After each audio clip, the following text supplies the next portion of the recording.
I was telling him that watching Spider-Man No Way Home is like, it's like being a grandpa. Like, I get to experience like what my grandpa feels, because I'm like, oh, that's Spider-Man, and that's the other. And like, no, grandpa, that's the other movie. I'm like, oh, this is all so confusing. Like, Oh yeah, no. it simulates The having experience of dying? no dementia. Oh yeah. What was Tarkovsky the one who said it's about art is for the preparation of the body for death? Wait, like the stalker Tarkovsky? Yes. Well, that's awesome because his art literally killed him. Killed him, yes. That's fucking awesome. But he said the goal of art is to prepare the body for death. Yeah. Well, you sure got fucking prepped.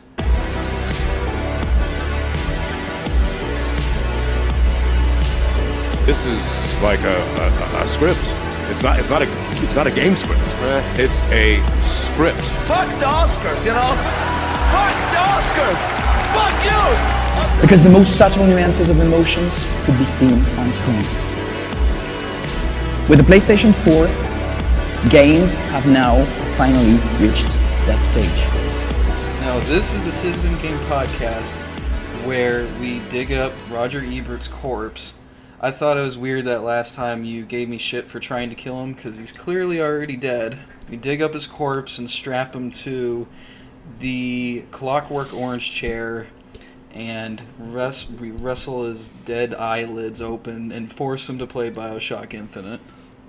Yes. To understand that video games are art. But I guess not Bioshock Infinite, but today, Uncharted 4, aka... A Thief's End. AKA the only good one. I don't agree. The only kind of passable... meets the bare minimum of... But, I mean, I do like it. And, yeah. Well, how do you feel, as someone who doesn't hate the other games, how do you generally feel about the direction? I think it's good. I like it. I enjoyed playing it.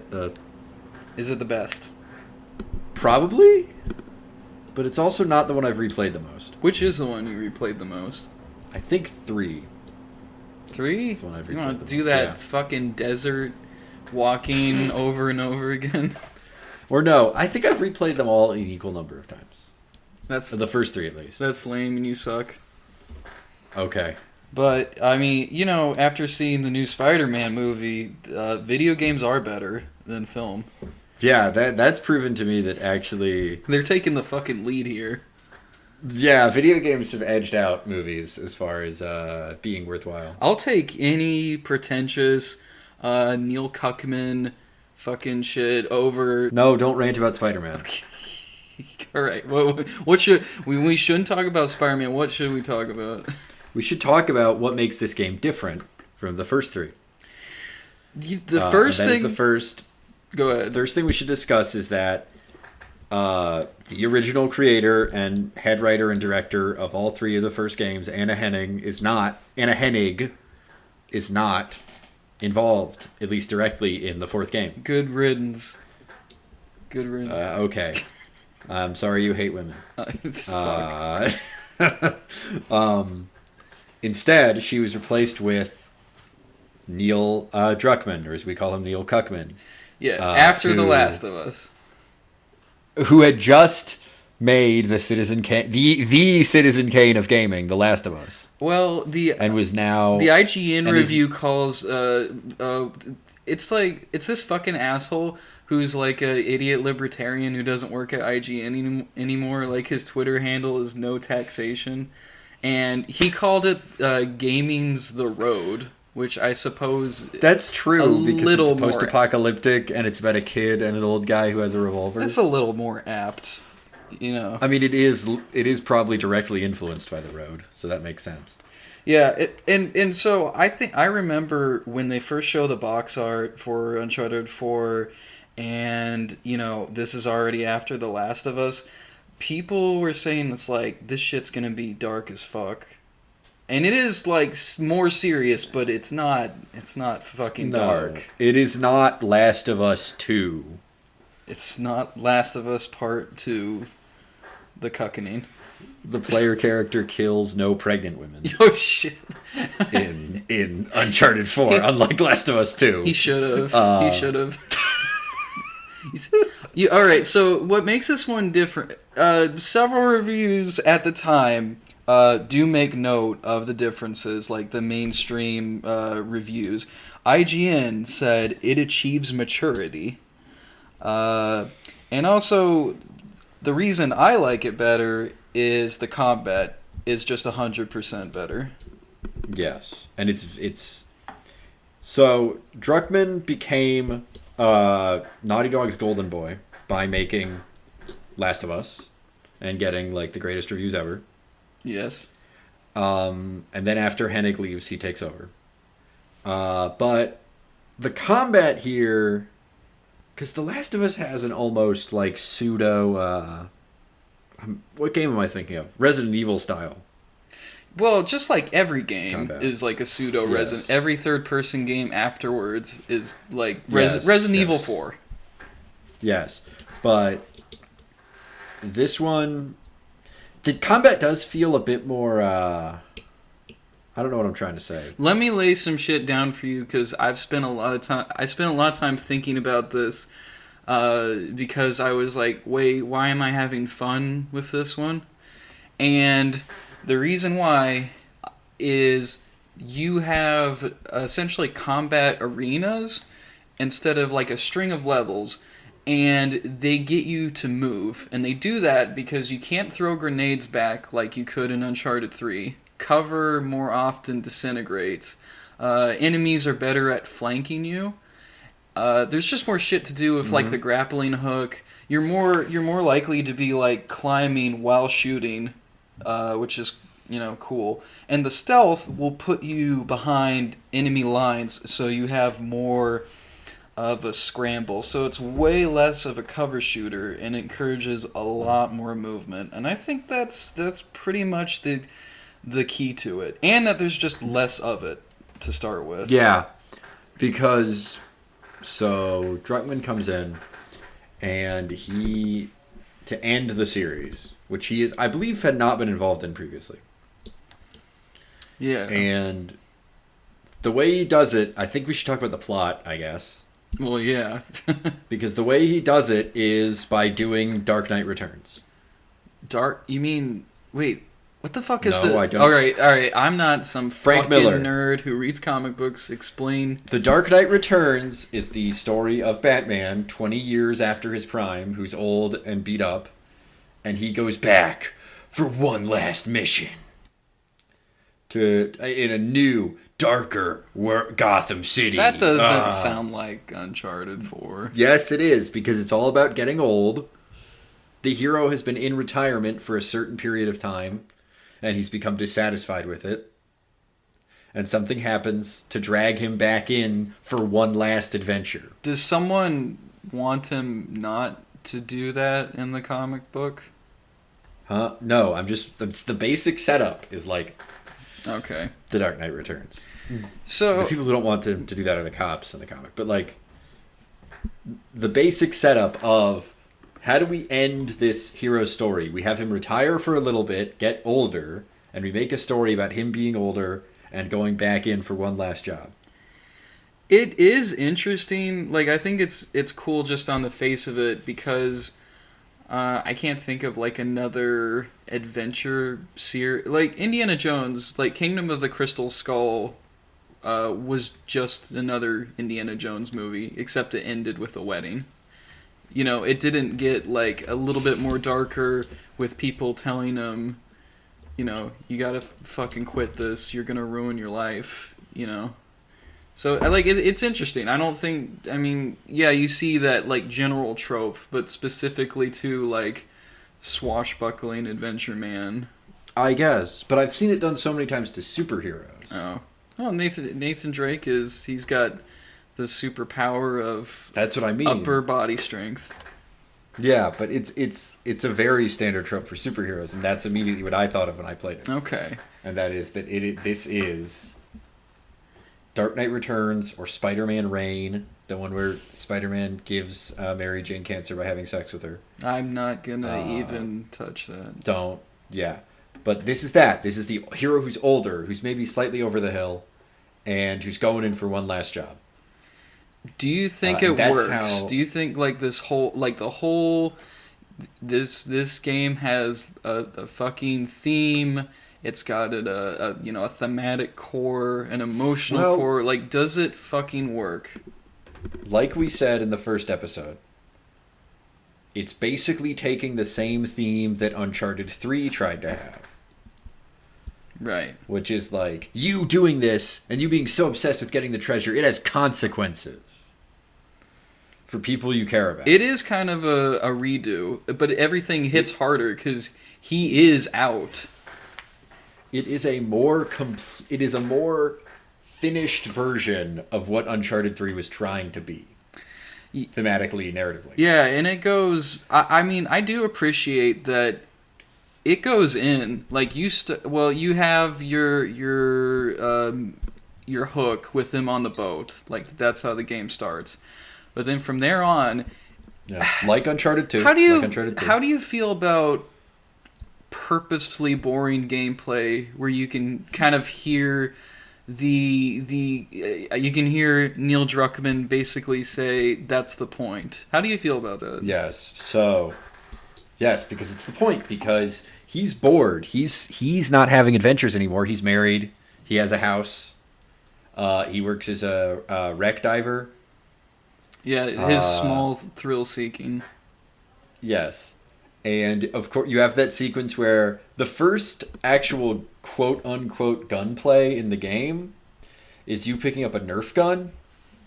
Yeah. And shooting at pieces of junk in the attic while fantasizing about being in a gunfight.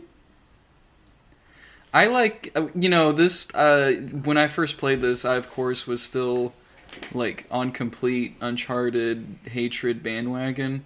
And so I was just like, laughing to myself as like, he's psychotic. He needs the blood. But that's the point, I think. I know, but more like blood, like, the better read it. He misses the adventure, but not specifically the headshots of... Yeah, it's not specifically that he's fantasizing about killing people, which I guess he is. Killing pirates and shit. Yeah, but it's supposed to be that, he misses the adrenaline. He's basically having a midlife crisis. He's pushing 40 probably at this point in the timeline.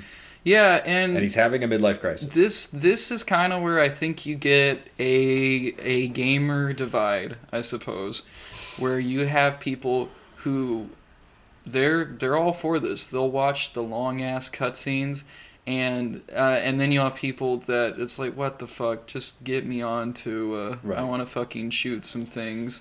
Like my dad. Because again, this is a more extreme version of what Uncharted 3 does.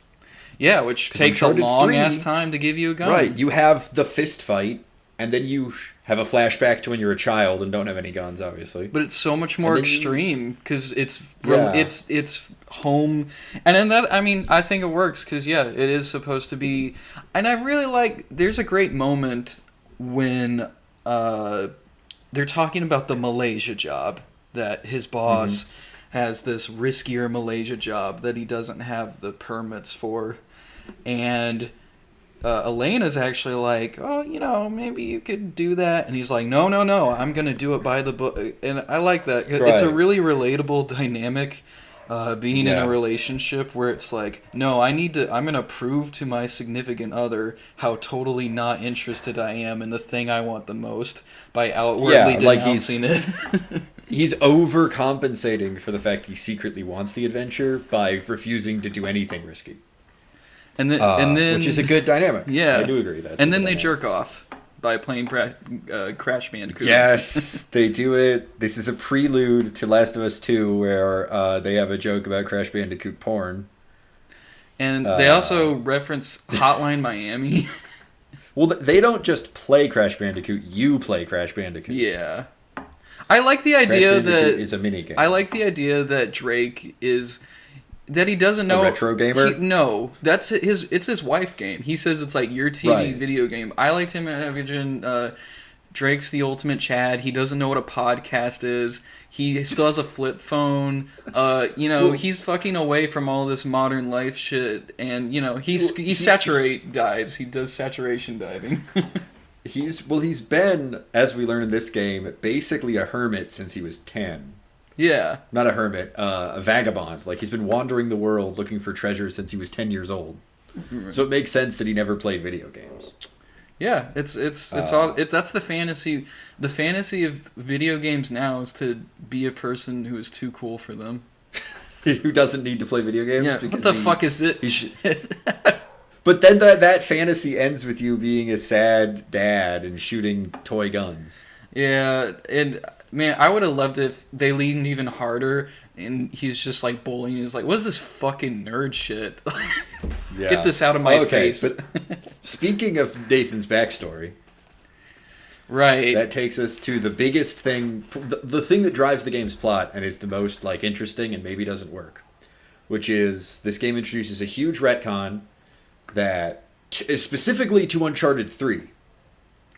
Yeah. Because we had those flashbacks in Uncharted 3 where Nathan's living on the streets in Portugal and then meets Sully, and Sully basically raises him. Because then, now, we learn actually Nathan had an older brother that whole time. It's fine. Who was raising him and who then seemingly died in Panama. It is what it is. That's all I got to say about on the initial concept of just we've got to. I mean, who else do you? What do you get to drag him out? Because you used Sully. You know, you already. That's used the thing. Sully. That's what's so interesting. Because they had an Uncharted 3. They had a relationship that had existed in the first two games. And when they decided let's try to turn a relationship into an emotional core. And you've got Sully. But because now that they're trying to do the more extreme, better realized version of that in 4, they hit the problem of we already used Sully for that. And what is... Like, we can't just do it again. What is Sam Drake? He is worse bad Nathan Drake. Like, he's Nathan Drake if he was more of an asshole. But a lot of this shit is like... It's kind of a redo, but it's okay because they did it better. And I mean, and as someone who wasn't a fucking fan, I was on board. I was like, yeah, fuck it, it's fine. You know, Nathan and Sully like act like they didn't know each other in the first game. You know what? It's fine. It's fucking fine. I do appreciate that the fact that Sam existed was only a secret from us. Is that how you took that? I guess Sully knew, but like Elena, she didn't know. Just references. Yes, she does. She references him very casually. I swear to God, when he talks about him to her after he and Sam meet for the first time. Oh, I must. Like, Sam existing is not a twist to anyone but us. Yeah, and you know what? In this wacky world, that's plausible. It's fine. Yeah, they just never brought him up on screen before. Who cares? Who cares? He fucking... Yeah, and, I mean, you know, and everything's... Because we are firmly in the era, so we've got some long, good-ass cutscenes. That whole flashback sequence, you know, we give him a dynamic... And it works. It's fine. Yeah, because then you have the flashbacks, which again, an idea taken from the third game, but made bigger because now they happen throughout the whole game. We're constantly jumping back to the night that Sam and Nathan left the orphanage. I think the problems of the baggage of the previous games start to set in is when he lies to Elena and they've already been divorced, like, you know, they broke up between 1 and 2, got divorced between 2 and 3. And now it is like the most serious, but it is like not a repeated beat because they don't really give that much of a shit. Their breakup in the previous 2 times they broke up were completely off screen. And maybe they covered it more. I don't really remember if it was over something specific. I don't think it was. I think it was just... It wasn't over adventuring too much, I don't think. They never say. Yeah. They never say why they aren't together at the opening of 2 or the opening of 3. It's just assumed they broke up at some point, and then they get back together over the course of the game. A plot they do twice. And then the other sequel baggage is we've got, let me start over. There is, I think what I just said, what we were talking about kind of demonstrates there's a tension, and that tension is, this is it kind of on the more serious end. It's more serious than any kind of Indiana Jones flick, Yeah. But it's still a rollicking adventure game. And you start to feel that tension more when there's references to the previous game. So when Sam comes up and, you get that little fun dialogue option where you can choose. The game basically asks you which is your favorite game. Which adventure do you want to tell Sam about, And it's like, this treasure, it can't be supernatural in this one, because that's too fucking goofy. It's only supernatural in that, idiotic pirate traps, but there's no magic. Yeah, which is also true in 3. Yeah, it just... No, that's not stuff, the water. The water's fucking magical. The water, it's just hallucinogen. I guess, but it's a hidden city. It's a sci-fi hallucinogen. Well, so is this. This is also a hidden city. But it's slightly more grounded than 3. I guess. No, it's both 3 and 4. You're right. It's more of a transition. Way more grounded than 1 and 2, where there is just mutant, immortal monsters killing people. All right. Well, what I was getting, I just wanted the point I'm trying to finish is just when Nathan is having this fucking real ass conversation with his brother, and then it's like, I'm gonna tell you about the time that zombies attacked me. Yeah. He talks about that with his daughter, at the end of the game, and that's when it's at its most, grounded, real people shit. It's like, oh, we've got, a daughter, and I've gotten slightly chubbier, but also, I used to fight vampires. I don't know. It's just a little weird, that's all. Yeah. But not fighting vampires wasn't, his job. He was just on a mission, and then there were zombies. Yeah, and it got goofy. It was fine, though. Yeah. The fact that you live in a world where vampires totally fucking exist. But we're not going to see them in this adventure. This adventure is going to be totally mundane. Yeah. It's just a little weird, and it is what it is. It's just, you can't do that shit if you're going to do a more serious-ass game, no? Yeah. All right. So Sam shows up, and then it's interesting. You get the first actual combat in the game when he's breaking out of prison. Yeah, which is probably the most, more paint by the numbers, moving through a level. Running through a hallway, literally running down a hallway with a gun. Yeah. But I do like the eventual twist that sequence never happened. Yeah. Yeah. The eventual twist, and the whole the character set up in that sequence, who is implied initially to be the main villain of the game, because this is before... Well, no, we've already met Rafe. Right. We met Rafe, and he betrayed them. Basically, it's implied there's going to be 2 unrelated villains. Yeah. Rafe and this, I believe, Mexican or Panamanian drug lord. Right. But then, of course, at the end of Act 2, we get the twist that guy's been dead the whole time, and there was never anything forcing Sam to do this. This whole sequence is fake. Yeah, it's a good little twist. And I kind of like Rafe as a villain, because he's just kind of he's a fail son. Yes. He's a rich Drake. Again, evil Nathan Drake. We're doing that again. Kinda. For the 4th time. I just like that he's fucking jealous. It is Daddy gave me everything, and I didn't find any lost city on my own, and that makes me mad. I don't know, it's the performance. This game Yeah. lives on arguably all of them kind of live on their performances. On their voice acting, yeah. Full body dots, mocapped acting. Yeah. And it's pretty good. Because then, so after that, we have the break-in to steal the stuff in Scotland, I think. Yeah. Like the whole... Yeah, I know what you're talking about. Yes. That's where we first meet Nadine? Nadine, and that's where we first meet Nadine, and Rafe, like, is established as the main villain in the present as well. Wait, you're talking about the auction part? Yeah, the auction.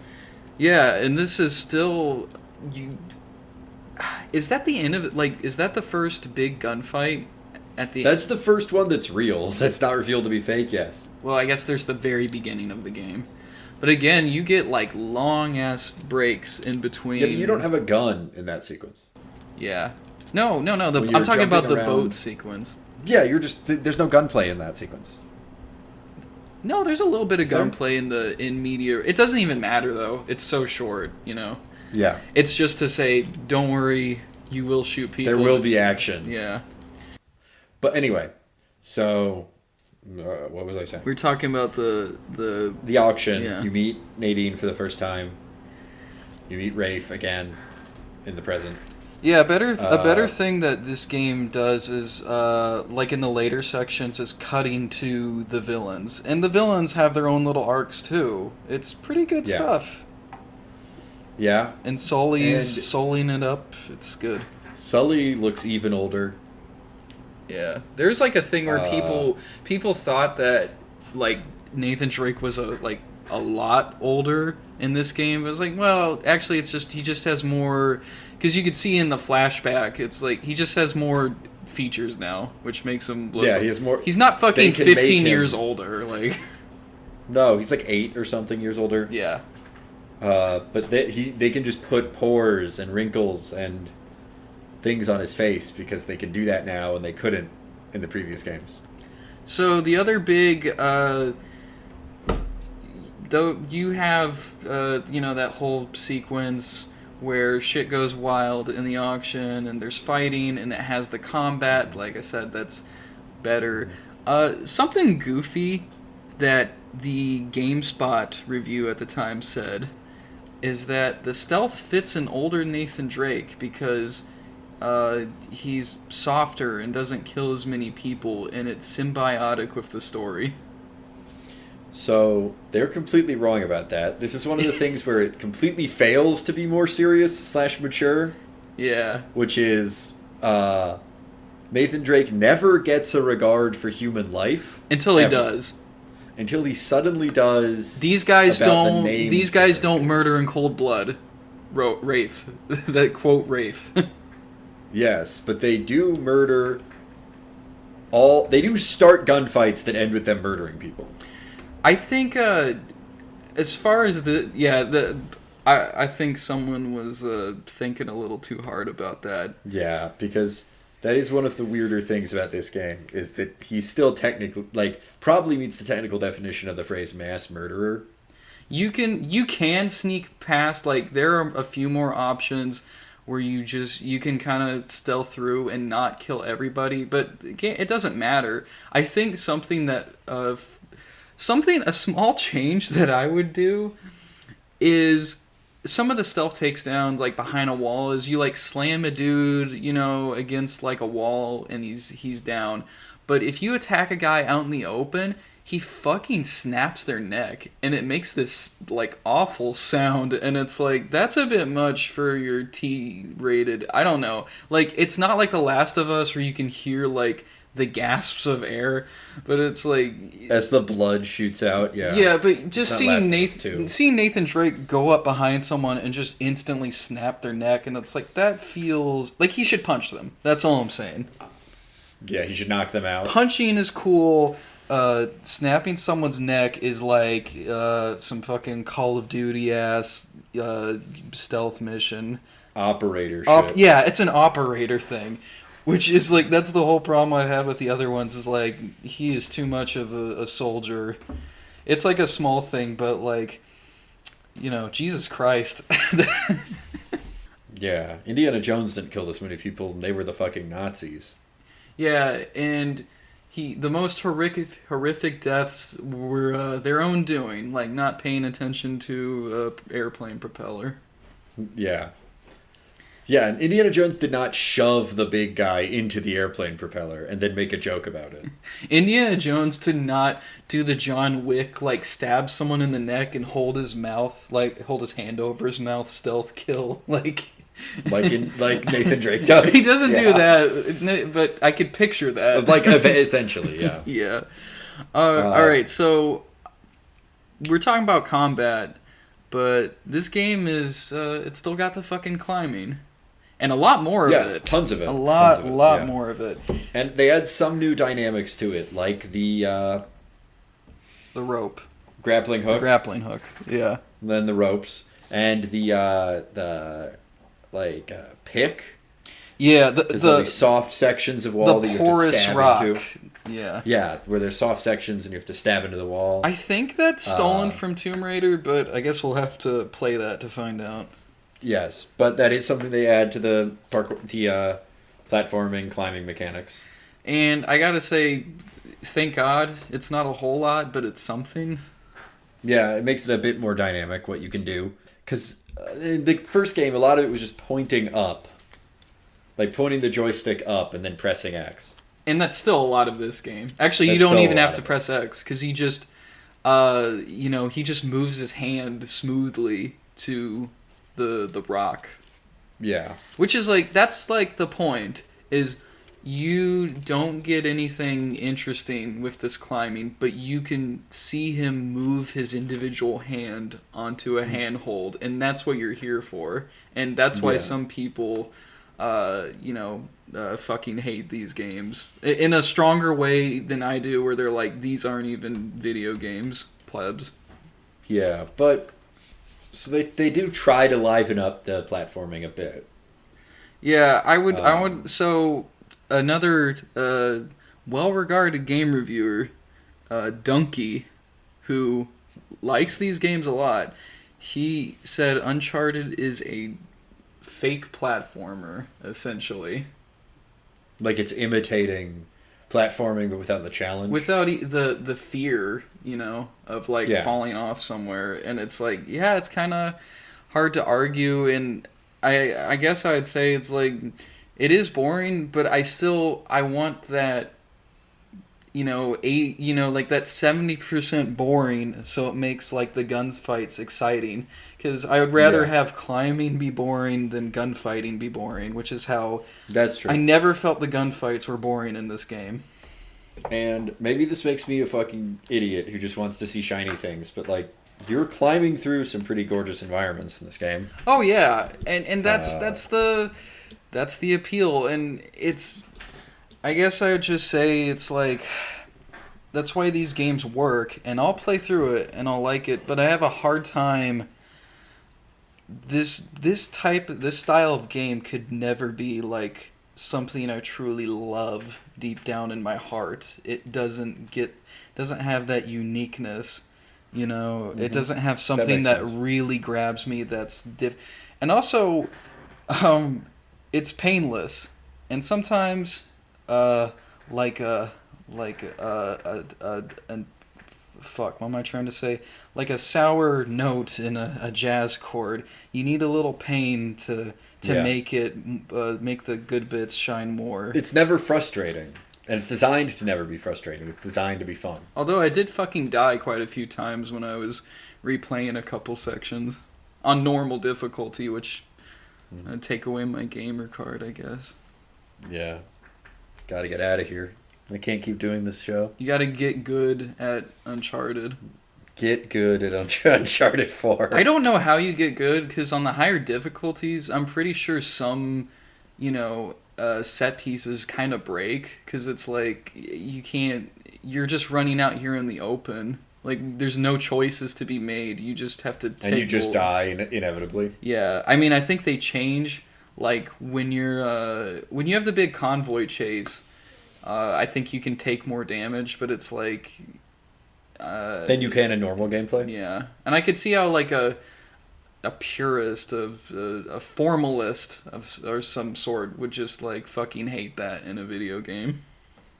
What, that it'll change what your health is? Yeah, to that meet a set the piece? rules are inconsistent because it's not about rules. It's about empty spectacle, I suppose, if you were being uncharitable. Yeah. So you have that auction sequence. Then the plot kind of just becomes standard globetrotting, find the clue that leads to the next clue, leads to the next clue.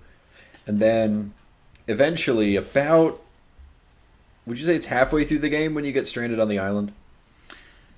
Yeah, give or take, maybe a little Yeah. further. Although if we're tackling this like somewhat chronologically, I gotta point out like the Madagascar kind of pseudo. I was about to talk about that. Okay, go right ahead. Because I just realized I'd skipped it. Yeah. Which is that this has a weird open world section. It's honestly, I like this shit. Compared to a typical, I like that sort of linear, that wide linear design. Yeah, because you have to go to all of these places to find the clues to point to the other thing that gets you the big clue that leads you to the deserted island. But what order you go to them is determined by you. You've got your car, and you've got a map, and you just drive to whatever place and find it. And you got some like little side trinkets, and it doesn't matter that it doesn't do anything. It's just nice to go off in a little corner and something's there. It's the developers telling you, it's like, yeah, good job, you went somewhere else. Yeah. You've got like the puzzles.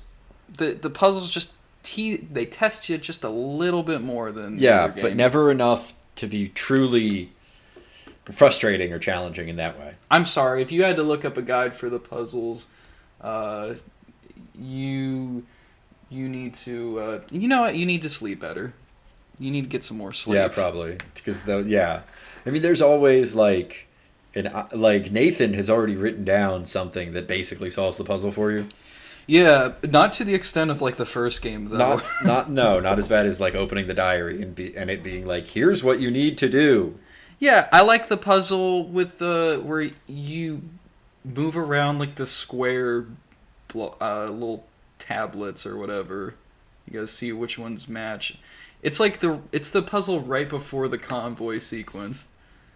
Mm-hmm. And it's like, that's something. It makes me feel like it makes me gives those the Indiana Jones where I've got to do a thing to get a thing vibes. It's something. Yeah. Yeah, that open section sort of makes a return when you're on the island later, but not quite as much. The car driving stuff makes a return at least. The boat is another open section. The boat, yes, the boat sequence. Yeah. But that's also on the island, right? This is all on the island. Yeah. Right.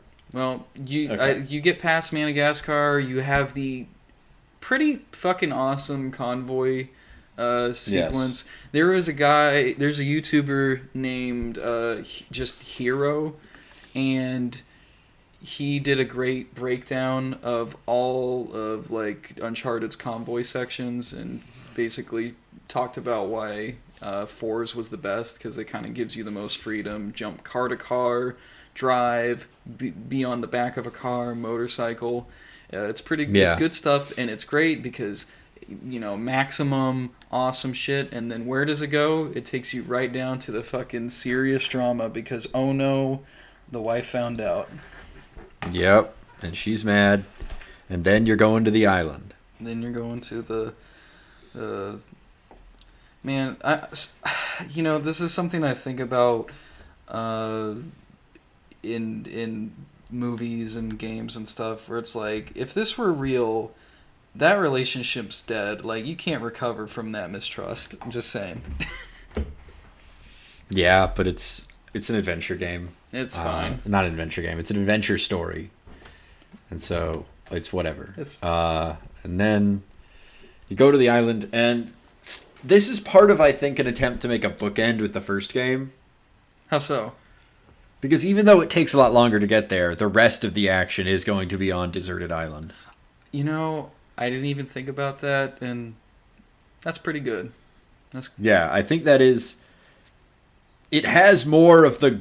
Starting the second game, you go all over the world and you're sort of jumping around in different environments. But then once you get to the island roughly halfway through, you are on the island the whole game. And I think that kind of ties into where multiple mainstream outlets have said that the third act is the weakest. And once you're on the island? yeah, both in pacing and story. Yeah, because once you're on the island, I kind of don't remember that much about what happens until you get to the twist with Sam lying to Nathan, where his life was never in danger. He just chose to do this. He falls. He falls and he lands in some mud, and Elena basically rescues him.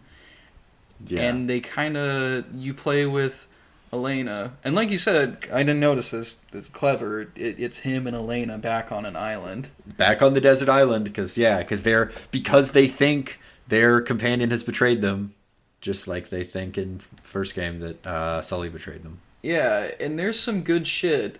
When, they have their beat where they talk about it more, and there's like a silent car drive with some music. But it does... the makeup just didn't feel enough. I think the whole... part of this is me grabbing from other outlets, including like Dunkey, and it feels like some punches are pulled at the end. Somebody needed to die. Someone like Sam. Oh, the fact that Sam doesn't die? Somebody should have died, and yeah, it probably should have been Sam. Yeah, because they're doing that whole weird Christian metaphor with the penitent thief.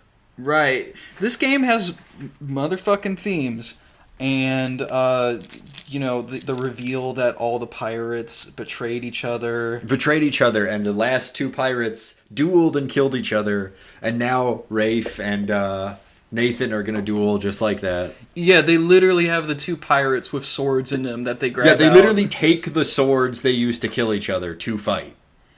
It's shit like that where I can't be mad at this style of game, because fucking video games, not really known for the best stories, and when you have something that has that sort of like basic ass thematic coherence, I gotta give props. Right, but it would have been more thematically coherent if Sam died. Yeah, and man, it's so close. Like when he's trapped underneath the beam, I even remember I was pretty fucking invested. And then Nathan like shoots a cannonball or something to save him. I was just like, oh, I'm a little disappointed. Someone needed to pay for all this like mistakes, like. Yeah, I get the idea of not having Sam die, because that then, if Sam doesn't die, he can't go in the DLC. No, if Sam doesn't die, it makes everything Nathan does after he gets thrown in the mud and saved by Elena pointless.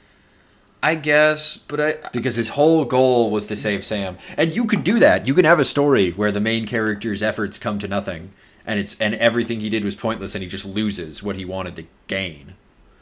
You can do that, but yeah, they're pulling their punches by not telling. They should have been there. They should have gone there, and I like it because Nathan pulls away, to learn his lesson, to go back to his wife and shit. But Sam doesn't learn the lesson, and I feel like, that should be something. I don't know. Yeah.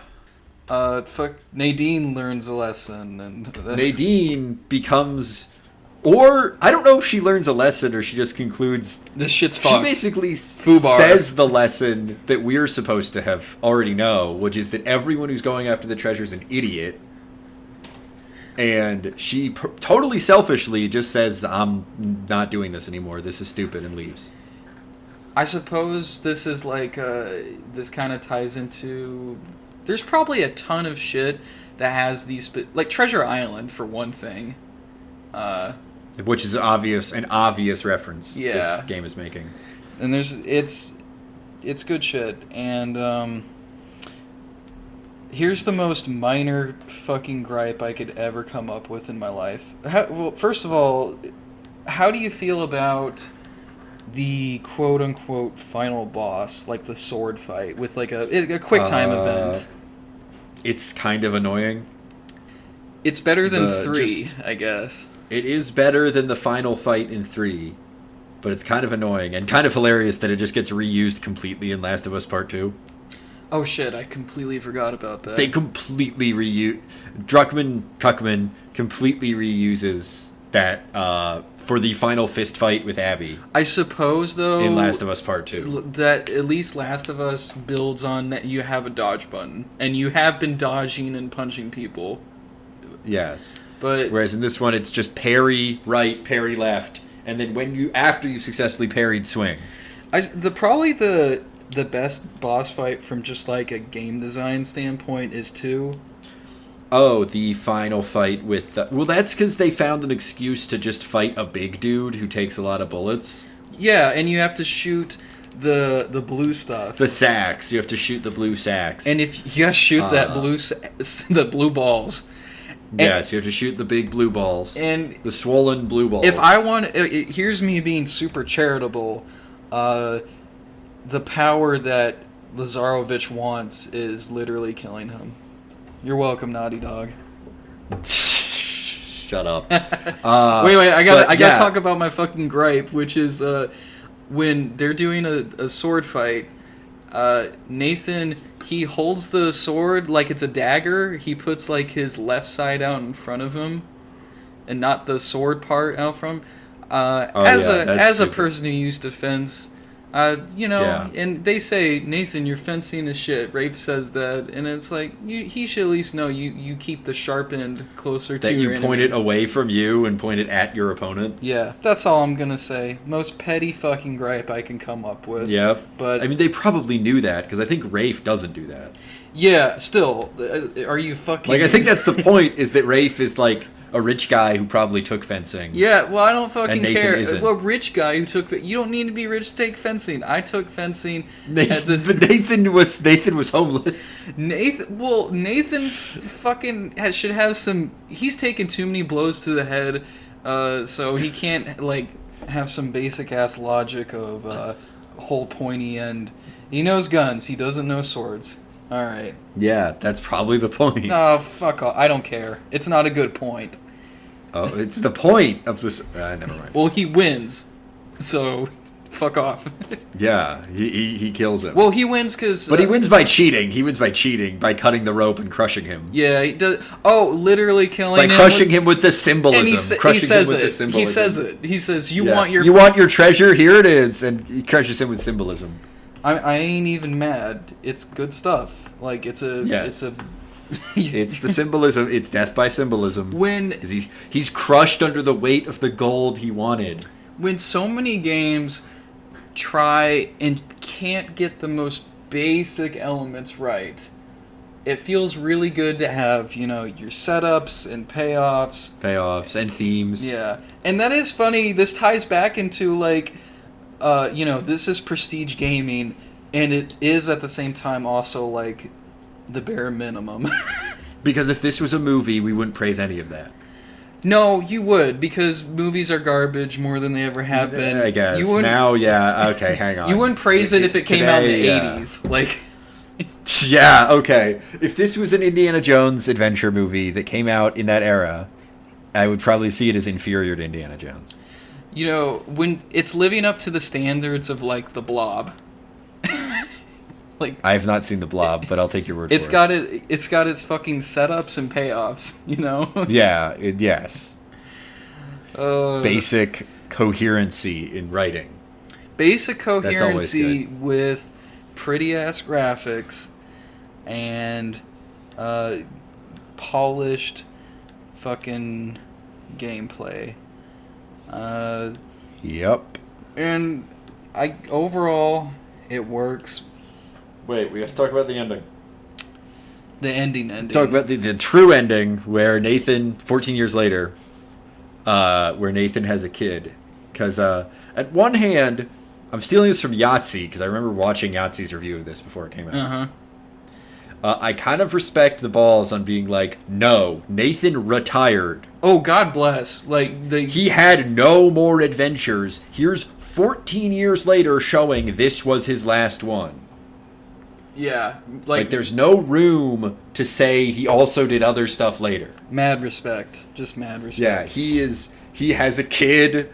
He's now in his, like, probably 50s or late 40s. He is not in fighting shape. You look through the record of all his adventures, you find the picture from the ending of the first game. But there's no reference to any adventure that happened after this. This is it. This is the ending. And it's good shit that still makes me go, well, if I'm Nathan Drake, I'm like, well, daughter of mine, I gotta be honest, I have killed probably so many people. 5,000 people. Like an entire army's worth. I am probably the deadliest single human being who's ever lived. Every step I take is an insult to God and also Yes. just the laws of probability. So many men. I have taken so many other fathers from their children. I didn't think about it. I literally didn't think about it. It was fun. I made jokes while I did it. I made quips. I had soy pants. I was killing those people. I mean, and it goes back to, what do? You can maybe have them kill less people, but you would have it's to not fun. You would have to make you'd have to make a completely different type of game that would be way more inaccessible to mainstream critics and just random people. Okay, here's a weird thing. Something that I think about in this game that I want to make sure we don't not mention. Please. There are dialogue options in this game. Yeah, they're cute. But there's only like 10 of them and they don't do anything. And one of them is like the quips with Nadine. Yes. There's like at least one time where it's just, what quip do you want to use? There's also trying on hats, which is a thing from The Last of Us Left Behind DLC. Right. Is that a deliberate reference? I don't think it's a probably? reference. I think it's just them, they were trying out Showing shit. off. I gotta talk about that.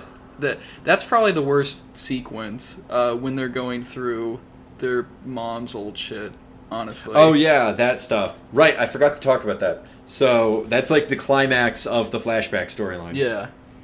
And when they're like, I'm now... Because here's the thing, this goes to a problem all the way back in the first game. Which is that Nathan Drake's life's mission was to always find out what happened to Francis Drake, I guess. Yeah, this is his life mission. Which he did in the first game. And then in the third game, they're like, actually, in addition to all of that, he also had the life's mission to find out about what Francis Drake did when he lied about how he circumnavigated the globe. They really they should have hedged their bets, and they should have said, like in the first game, like, this is one of the most exciting things I'm looking for amongst many. But his name is Nathan Drake, and he claims to be Francis Drake's descendant. Yeah, it's fine. Which this game establishes is completely made up. Yeah, which I didn't... I don't really mind... I don't care. I don't mind the content as much as when you're forcing me to do the slow walkie-talkie bits, there's gotta be some meat. There's gotta be...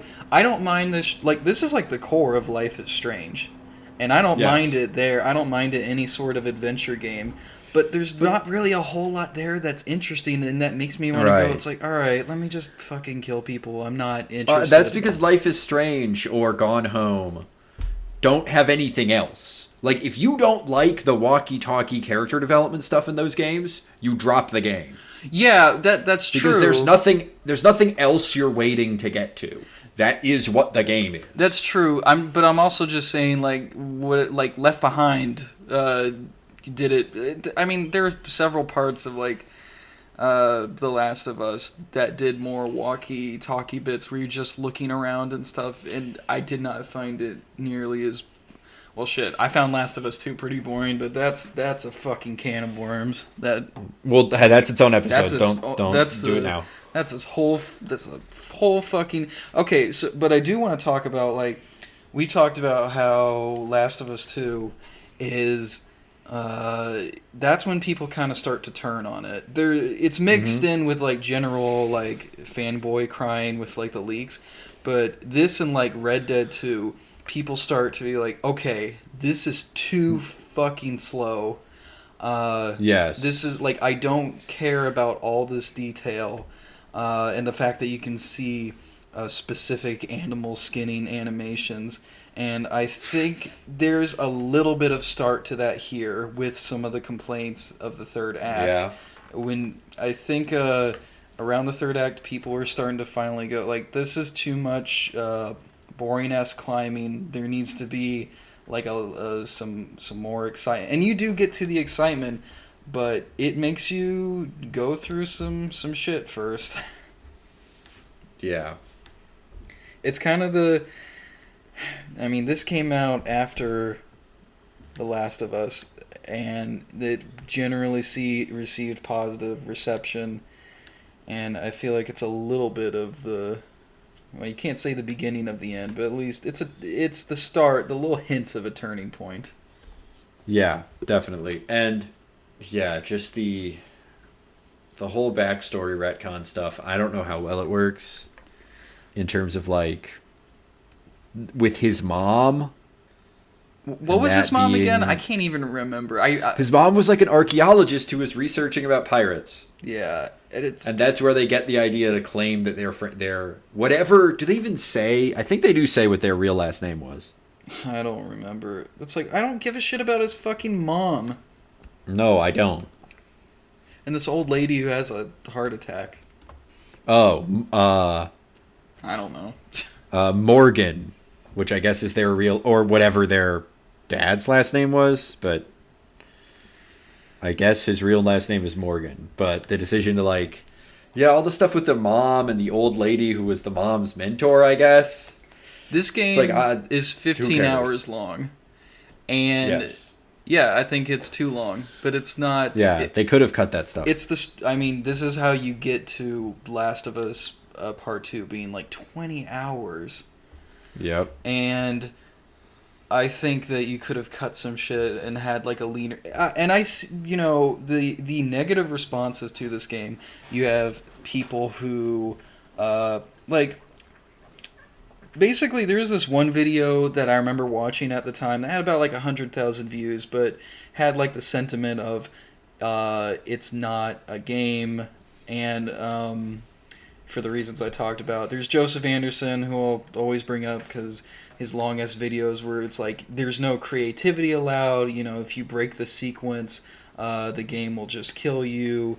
I don't understand how this game gets, like, people shit on game journalists, essentially, because it's like, this game has no real gameplay depth to it. How can it be like a 10 out of 10? And you also lose maybe a few fans who like the original 3 that just wanted like a lighter, popcorny experience and don't want to be dragged down by all this. Because even with 3 being a little bit more prestige-y, it really doesn't get in the way of like the meat and potatoes. And so yeah, it's the start of the end, or at least a split of some sort. Yeah. We've gone on pretty long. Do we want to talk about Lost Legacy?